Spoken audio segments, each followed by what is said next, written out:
Jack. Thank you. Thanks very much.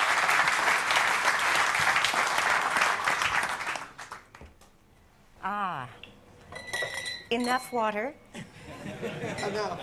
I'll probably drown by the time we're through. But that's just the thing about Jack and all of the times that we have talked and met.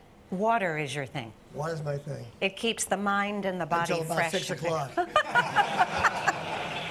And after that, Jack, it comes under the category of too much information. Right.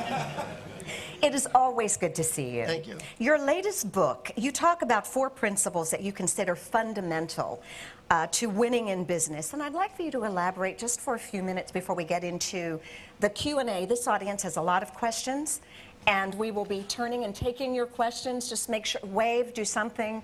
The people are here with microphones. Our 2 ladies here, so just if you raise your question, they will get to you, and I will make sure to get to you as well.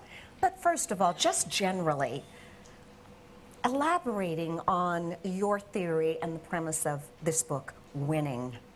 Well, if I talked about it, I talk about a fundamental baseline of management, if you will. And I think there are 4 underlying principles that we use that are by no means a Bible, but they're a way of thinking about it. And one is the mission and values. And mission and values can be soft, puffy, meaningless air balls, or they can be real things. In our case, we talk about what is the mission of the company. And we tried to describe the mission of the company as being the most competitive enterprise on earth. That's exactly what we wanted to be without any other words about it. We wanted to be winners. And then the values that go with that are really behaviors that will enhance you achieving that.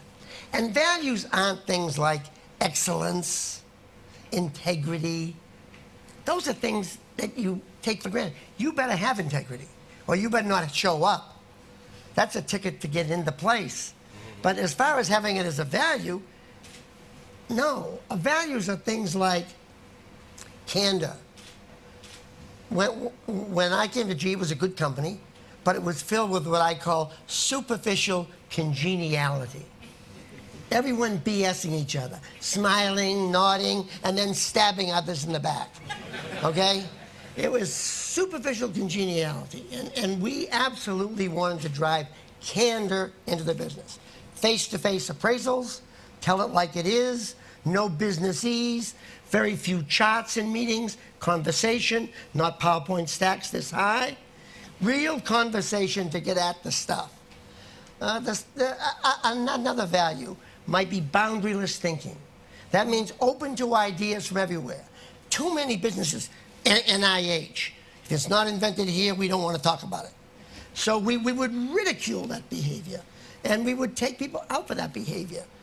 We wanted people open. If you found something at Walmart, or if you found something at Home Depot, or you found something at Hewlett-Packard or anywhere, you would run, bring it back, and the heroes were those that found things elsewhere and then shared that knowledge everywhere. They weren't the people that were raising their hands with their own little secret idea.